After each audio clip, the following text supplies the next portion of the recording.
Assalamualaikum warahmatullahi wabarakatuh. Bismillahirrahmanirrahim. Alhamdulillahi rabbil alamin. Allahumma salli wa sallim wa barik ala nabiyina Muhammad wa ala alihi wa sahbihi ajmain wa man tabi'ahum bi ihsanin ila yaumiddin. Amma ba'd. Kita sambung pembicaraan kita mengenai sifat salat menurut sunnah Rasulullah Sallallahu Alaihi Wasallam dan mazhab ulama. Dalam kesempatan ini kita akan membicarakan orang-orang yang wajib dan orang-orang yang tidak wajib sholat. Imam Ash-Shirazi mengatakan sholat itu tidak wajib kecuali atas seorang muslim yang baligh, berakal dan suci.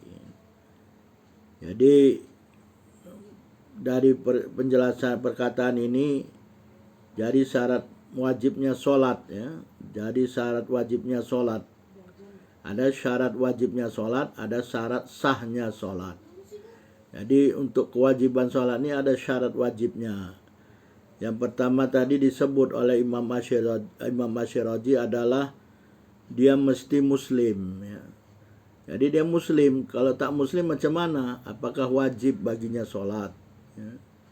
Jadi kalau dia mengaku muslim, apalagi kalau ikrar dia muslim atau dia lahir dalam keadaan muslim, dalam keluarga muslim, dia wajib sholat. Ya. Kapan? Tadi kan disebut muslim yang baligh, berakal dan suci. Ya. Jadi syarat yang pertama muslim yang kita akan bahas atau kita bincangkan pertama kali adalah dia muslim. Ya. Jadi wajib baginya sholat kalau dia muslim. Ya. Orang yang tidak muslim bagaimana? Orang yang tidak muslim ada dua ya. Ada orang yang disebut dengan orang yang kafir asli. Kafir asli ini bermakna belum pernah muslim ya. Karena ada kafir murtad. Ini kafir tidak asli. Dia muslim tapi murtad ya. Jadi kalau orang yang kafir asli belum pernah muslim ya, maka tidak wajib sholat baginya. Apabila dia masuk Islam menjadi muslim, maka dia tidak wajib membuat qadha sholat ya. Karena dosa-dosa mereka sebelum menjadi muslim akan diampuni oleh Allah Subhanahu wa taala. Mana dalilnya dosa-dosa mereka diampuni? Kalau mereka masuk Islam, masuk menjadi muslim ya. Jadi orang-orang kafir asli ini, orang yang belum pernah menjadi muslim, mereka akan diampuni dosa-dosa mereka yang telah lalu dalam keadaan kafir asli tadi kalau mereka masuk Islam menjadi muslim. Allah berfirman di dalam surah ke-8 ya, surah ke-8 ayat surah Al-Anfal, surah Al-Anfal ayat 38. A'udzubillahi minasyaitonir rajim. Kullil ladzina kafaru in tantahu kullil ladzina kafaru yantahu yughfar lahum ma qad salaf. Jadi Allah SWT berfirman, A'udzubillahi minasyaitonir rajim. Kul, katakanlah ya Muhammad, kepada siapa? Lilladzina kafaru, kepada orang-orang yang kufur, orang-orang yang kafir asli, yang tak pernah menjadi muslim. Iyan tahu, apabila mereka berhenti kekufuran mereka, masuk ke dalam Islam, menjadi muslim, yughfar lahum ma qad salaf, akan diampuni bagi mereka apa-apa yang telah mereka buat dalam keadaan kafir tersebut. Jadi diampuni. Jadi kalau mereka ini sudah berhenti jadi kafir, masuk Islam, menjadi muslim, dosa-dosa mereka diampuni ya. Jadi masuklah muslim para kafir ya, supaya dosa-dosa kamu diampuni oleh Allah Subhanahu wa taala. Jadi kalau kamu sudah jadi muslim ya, masuk Islam menjadi muslim, wajib sholat ya. Tapi kalau tak masuk menjadi muslim, tak masuk Islam menjadi muslim, tidak wajib sholat. Tapi mereka diseru untuk melakukan sholat ya. Itu kafir asli. Kemudian ada pun orang kafir yang murtad. Orang kafir murtad ini awalnya muslim ya. Kemudian kembali dia menjadi kafir lagi, sehingga disebut kafir murtad ya. Maka wajib baginya sholat dalam keadaan riddah tersebut. Mereka wajib melakukan sholat ya, dalam keadaan murtad tersebut. Tapi dia tidak boleh melakukan sholat dalam keadaan murtad karena tidak sah. Ya. Tapi wajib bagi mereka, tapi tidak boleh atau tidak sah sholatnya kalau dalam keadaan murtad. Ya. Dan apabila dia masuk ke dalam Islam dan menjadi Muslim kembali, maka wajib baginya qadha sholat. Ya. Qadha sholat yang luput yang dia tinggalkan dalam keadaan murtad, ya, dalam keadaan riddah. Ya. Imam An-Nawawi mengatakan ini adalah pendapat mazhab kami Asy-Syafi'i, ya, yang tidak ada perbedaan pendapat mengenainya di kalangan kami ulama Syafi'i. Sedangkan Imam Malik, Imam Abu Hanifah, Ahmad dalam satu riwayat darinya dan Dawud mengatakan tidak wajib bagi seorang murtad apabila dia masuk Islam menjadi Muslim kembali melakukan qadha sholat yang dia luput atau dia tinggalkan dalam keadaan riddah, ya, dan tidak dalam keadaan Islam sebelum riddahnya. Jadi ini pendapat Imam Malik, Abu Hanifah, Ahmad dan Dawud. Tapi dalam mazhab Asy-Syafi'i dia wajib qadha sholat. Ya.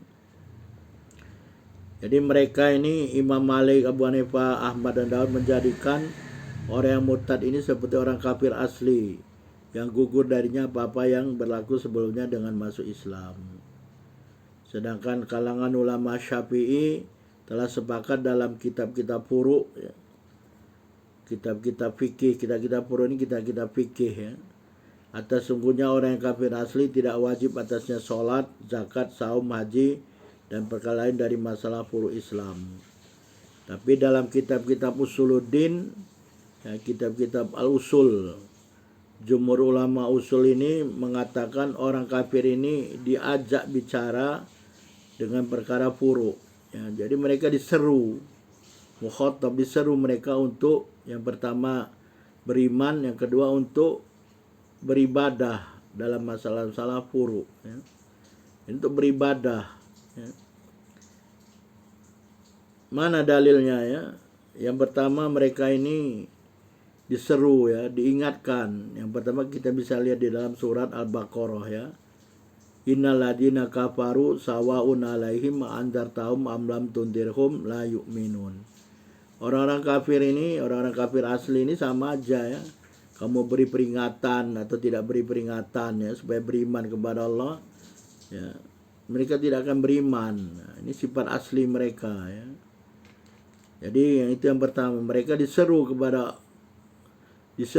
mereka untuk beriman kepada Allah, tapi mereka tidak mau beriman. Yang kedua, mereka juga diseru untuk beribadah kepada Allah. Ya, kita bisa lihat dalam surat Al-Baqarah, ya. Setelah Allah menjelaskan bahwa manusia ada 3 jenis. Yang pertama orang yang bertakwa atau orang yang beriman, yaitu orang bertakwa. Kemudian jenis kedua orang yang kufur kepada Allah. Yang ketiga orang munafik, ya. Ketiga-tiganya diseru oleh Allah. Ketiga-tiganya manusia, kan. Jadi manusia itu menurut Al-Quran hanya ada 3. Bertakwa, kemudian kafir, kemudian munafik. Ketiganya diseru oleh Allah setelah Allah menjelaskan sifat-sifat mereka. Allah berfirman, ya ayuhan nas, ya. A'udzubillahi minasyaitonir rajim. Ya ayuhan nas, ya ayuhan nasu budu rabbakumul ladzi khalaqakum wal ladzina min qablikum la'allakum tattaqun. Jadi Allah menyeru mereka, ya. Jadi seru siapa? Manusia. Ya ayuhan nas, wahai manusia. Siapa manusia tadi? 3 jenis, kan? Orang bertakwa, orang kafir dan orang munafik, ya. U'budu rabbakumul ladzi khalaqakum. Jadi beribadahlah kepada Rabb kamu sekalian yang telah menjadikan kamu dan orang-orang sebelum kamu supaya kamu menjadi orang bertakwa, ya. Jadi diseru, orang-orang kafir asli diseru. Jadi seruan ini, dakwah ini harus sampai kepada mereka, ya. Kalau tidak sampai, ya mereka tidak bisa dihisab, tidak bisa dikatakan mereka salah karena tidak sampai. Tapi rasanya sangat sukar sekarang ini dikatakan tidak sampai dakwah kepada mereka. Mereka melihat, ya. Sampaikan kepada mereka, ya Yuhanna. Jadi mereka ini diseru untuk beribadah kepada Allah, ya. Jika kalau mereka tetap tidak beriman dan tidak mau melakukan ibadah kepada Allah, dari akhirat dua balasan pada mereka. Diadab karena tidak beriman, yang kedua diadab karena tidak mau beribadah. Ya. Jadi An-Nawawi, Imam An-Nawawi mengatakan bahwa tidak sah sholat ya, bagi orang kafir asli, dan tidak sah juga bagi orang kafir murtad. Ya. Kalau dia sholat dalam kekufurannya, ya, kemudian dia masuk Islam, maka kami tidak menjelaskan kesahan sholatnya. Jadi tidak sah sholatnya.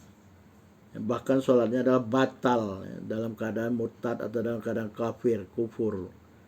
Karena tidak ada syarat sahnya sholat, syarat wajibnya sholat muslim ya. Jadi kalau tidak ada syarat wajibnya sholat muslim, maka sholatnya tidak sah. Tapi Imam An-Nawawi mengatakan juga, adapun apabila seorang kafir asli melakukan satu perbuatan baik ya, yang tidak disyaratkan niat untuk kesahan perbuatan tersebut, seperti sodakoh. Jadi ada orang-orang kafir, kita lihat kan, orang-orang kafir kepada Allah ini berbuat sodakoh ya, membagi-bagian hartanya, kemudian memuliakan tamu, kemudian silaturahim, kemudian memerdekakan hamba saya, dan sebagainya ya. Jika dia mati atas kekufurannya, maka tidak ada balasan atau ganjaran baginya atas perbuatan baik tersebut di akhirat. Semuanya sudah dibalas di dunia ya. Mereka dibalas di dunia dengan perbuatan baik mereka itu ya. Seperti rezeki mereka makin luas dan kehidupannya makin baik ya. Dibalas oleh Allah di dunia saja. Di akhirat tidak ada balasan bagi mereka. Mereka akan diadab. Tapi sebaliknya, jika dia dalam keadaan kufur sering berbuat baik, kemudian dia jadi muslim ya, menjadi muslim, maka pendapat yang dipilih dan benar, mereka akan diberi balasan di akhirat atas perbuatan tersebut ya. Hal ini berdasarkan hadis sahih yang diriwayatkan dari Abu Sa'id Al-Khudri radhiyallahu anhu.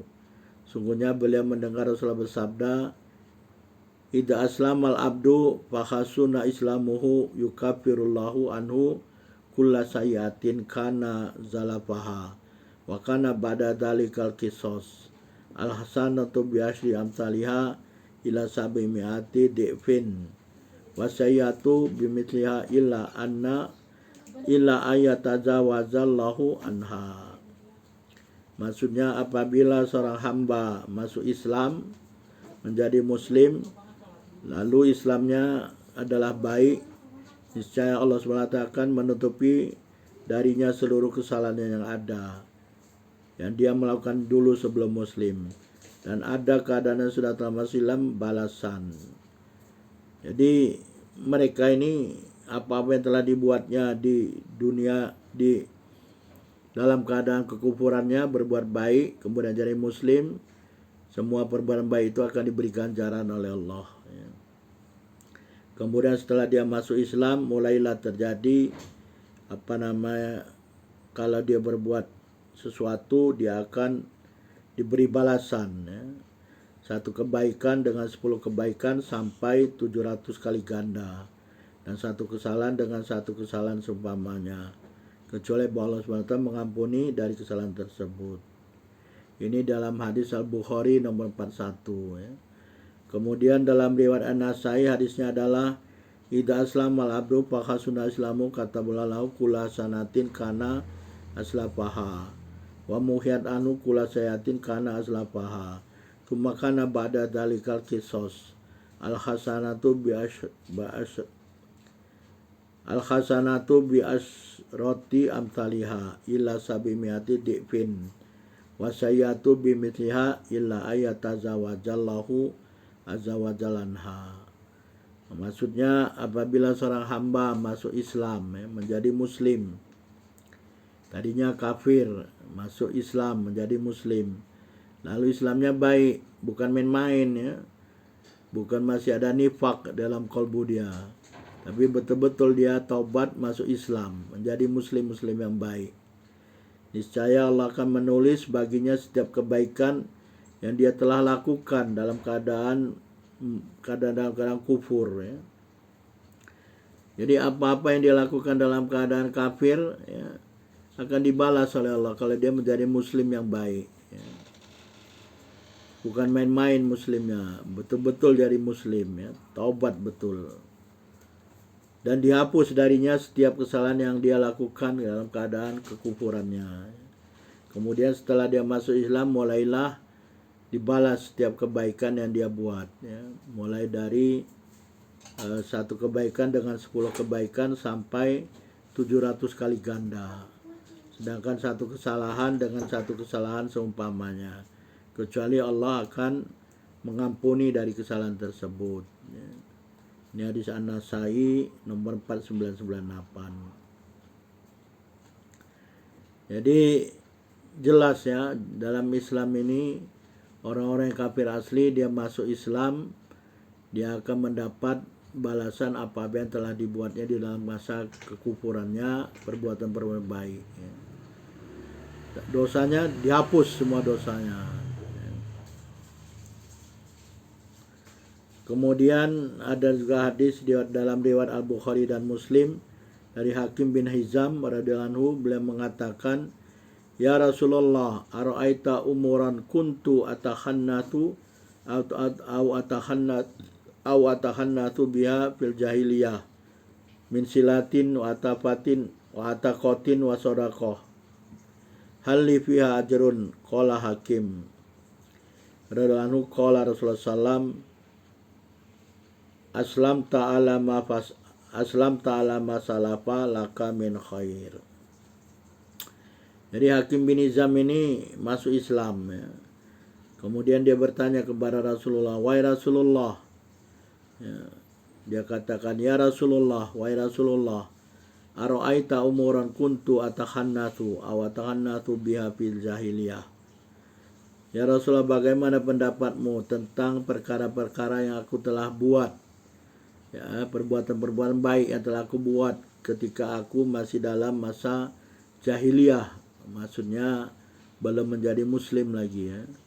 Jadi apa pendapatmu ya Rasulullah tentang perbuatan-perbuatan baik yang telah aku lakukan dalam masa sebelum Islam, sebelum menjadi muslim, seperti silaturahim ya, dia berkunjung silaturahim, kemudian membebaskan hamba saya, kemudian dia sodakoh.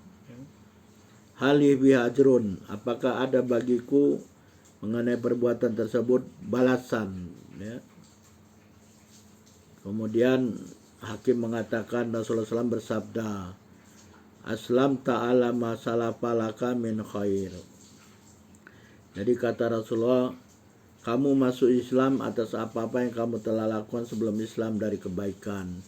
Maknanya apa-apa yang kamu telah buat berbuatan baik dalam keadaan jahiliyah, dalam keadaan sebelum masuk Islam, sebelum menjadi muslim, kemudian kamu menjadi muslim yang baik, semua itu akan mendapat balasan dari Allah Subhanahu wa taala di akhirat kelak ya. Jadi ada balasan ya. Ini hadis Al-Bukhari nomor 2220 dan dalam hadis Muslim nomor 123 ya. Kemudian juga telah dinukil ijma' ulama atas penetapan bahwa balasan orang kafir apabila dia masuk Islam. Jadi kalau dia masuk Islam ada balasan baginya. Kemudian Imam Nawawi mengatakan apabila seorang muslim sholat kemudian dia murtad, dia sholat, lepas sholat dia murtad gitu kan. Kemudian dia muslim kembali dan waktu sholat tersebut masih ada. Contoh, dia sholat zuhur ya, sholat zuhur di awal waktu, kemudian setelah sholat zuhur dia murtad ya. Kemudian waktu sholat zuhur masih ada, dia muslim kembali ya. Dia muslim kembali, sholat zuhur masih ada waktunya ya. Sejam lagi masih ada waktunya, maka tidak wajib baginya mengulangi sholatnya ya. Tapi Imam Abu Hanifah, Imam Malik dan Imam Ahmad mengatakan ya, wajib mengulanginya ya. Di kalangan ulama Syafi'i, amal-amal itu batal dengan murtad ya, yang bersambung dengan kematian ya. Jadi kalau seorang murtad kemudian mati dalam keadaan murtad, ya, jadi batal semua amal-amalnya. Ya. Dalilnya mana? Dalilnya adalah firman Allah Subhanahu wa taala dalam surah kedua surah Al-Baqarah ayat 217 ya. Yaitu a'udzubillahi minasyaitonir rajim wa may yartadid minkum an dinihi fayamut wa huwa kafir ya. Wa may yartadid minkum an dinihi fayamut wa huwa kafirun fa ulaika habitat amalum fid dunya wal akhirah wa ulaika ashabun nar hum fiha khalidun. Jadi dikatakan barang siapa yang murtad dari kamu sekalian ya. Jadi kata Allah, firman Allah, siapa yang murtad dari kamu sekalian ya, dari Islam ya. Jadi dia kembali kepada kekufuran. Kemudian dia mati wahwa kafir, dia mati dalam keadaan kafir. Faulaika habitat amalum fid dunya wal akhirah. Maka orang-orang yang murtad ini dan mati dalam keadaan kafir, batal semua, gugur semua amal-amal mereka, amal-amal di dunia dan amal untuk akhiratnya. Jadi habis semua amal-amalnya, nggak dihitung lagi dah, gugur. Wa ulaika sabun nar, kata Allah, dan mereka ini adalah penghuni neraka, an-nar. Mereka adalah penghuni an-nar, hum fiha khalidun, dan mereka kekal di dalamnya. Naudzubillah ya. Jadi dalam ayat ini batalnya amal itu dihubungkan dengan dua syarat, yaitu yang pertama riddah, murtad, dan mati ya. Jadi kalau orang murtad mati, batal lah semua amal-amalnya ya. Mati dalam keadaan murtad ya, naudzubillah, masih kafir ya. Sedangkan tadi Imam Abu Hanifah, Malik dan Ahmad mengatakan tidak batal ya, tidak batal amalnya. Jadi wajib dia mengulangi sholatnya tadi katanya kan. Jadi kalau dia murtad, ya, dia sholat tadi misalnya, sholat, kemudian murtad, kemudian masuk Islam. Kata Imam Malik, Imam Abu Hanifah dan Imam Ahmad, wajib dia mengulangi sholat. Ya. Karena batal tadi dia dalam keadaan murtad, batal amalnya dalam keadaan murtad. Jadi dia harus sholat lagi gitu ya. Mereka berhujjah dengan surah kelima, surah Al-Ma'idah ayat kelima. A'udzubillahi minasyaitonir rajim. Wa may yakfur bil imani faqad habita amaluhu wa huwa fil akhirati minal khasirin. Dan siapa yang kufur ya, kufur, siapa yang mengingkari keimanan, artinya dia kufur kembali ya. Faqad habita amaluhu, maka sungguh telah gugur amal-amalnya. Wa huwa fil akhirati minal khasirin, dan mereka dan orang tersebut ya, orang yang murtad itu akan rugi nanti di akhirat.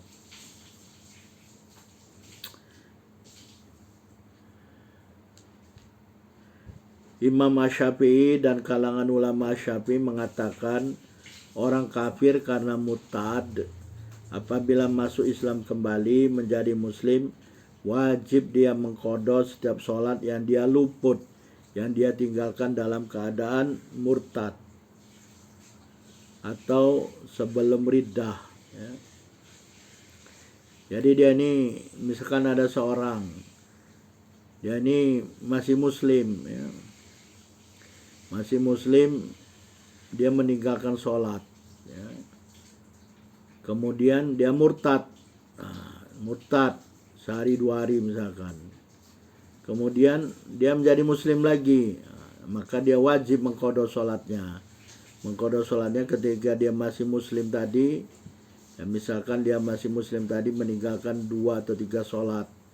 Kemudian dia murtad sehari. Kemudian sehari selanjutnya muslim. Jadi dia wajib mengqadha sholat 3 sholat yang dia tinggalkan dalam keadaan muslim tadi, maupun sholat yang 1 hari yang dia tinggalkan dalam keadaan murtad ya. Karena dia dalam keadaan murtad itu tadi kan sudah disebut bahwa dia itu juga dikhitab ya. Dikhitab, diajak, diseru dia untuk beribadah ya. Sebagaimana seorang muslim diseru untuk beribadah. Ya. Jadi apabila dia masuk Islam kembali menjadi Muslim, ya,